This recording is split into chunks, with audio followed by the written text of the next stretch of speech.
السلام عليكم ورحمة الله وبركاته دمان بهدا كحلن كدية جروب ما أنت عشر كينو waxa uu ku saabsan yahay sidee loo karkareeyaa USB porterkaaga USB porterkaaga maxaad uga baahantahay inaad loo karkareyso ama godka USB-ga waa midda koowaad waxaad uga baahantahay haddii adigoo kombiyuutarka ka maqan lagaa geliyo flash fayras gudbisa ah taas oo kuu sahlaysa in uu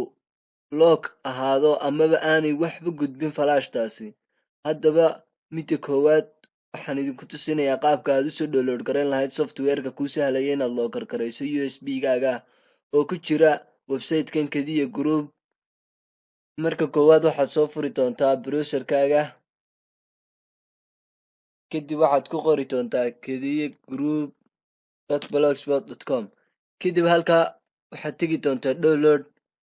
kadibna waxaad kasii tegi doontaa menuga windows ku qorantay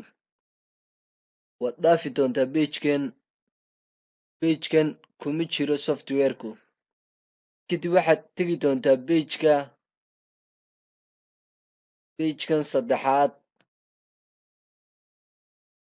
kadib waxaad ku dhufan doontaa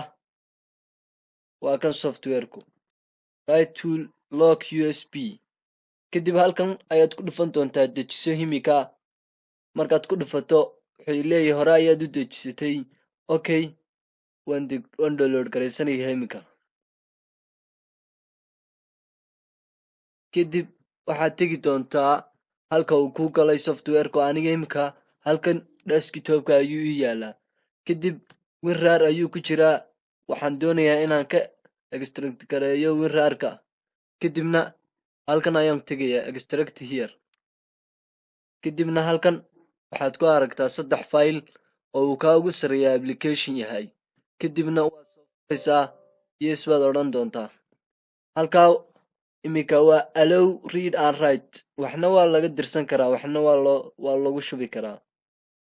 halkanna waa allow read waa adigoo keliya akhrisanaya halkanna waa block waaba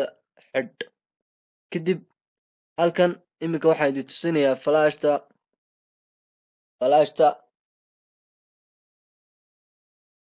waxaan doonayaa inaan geliyo imika flashta markaan sida geliyo waxaad ku aragtaa halkaa flashtii oo taagan kadib flashtan ayaan ka saari doonaa markaan ka saaro waxaan tegi doonaa software kiraa yes baan odhan doonaa halkan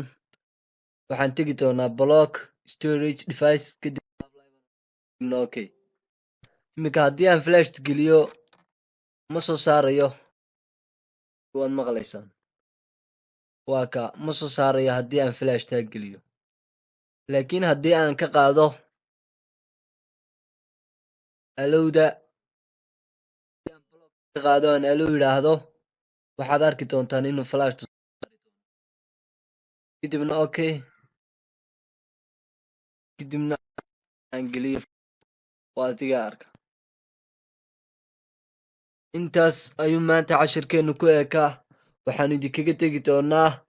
assalaamu calaykum waraxmatullaahi wabarakaatu ha ilaawina inaad noo subscribe garaysaan janaalkayaga kadiya group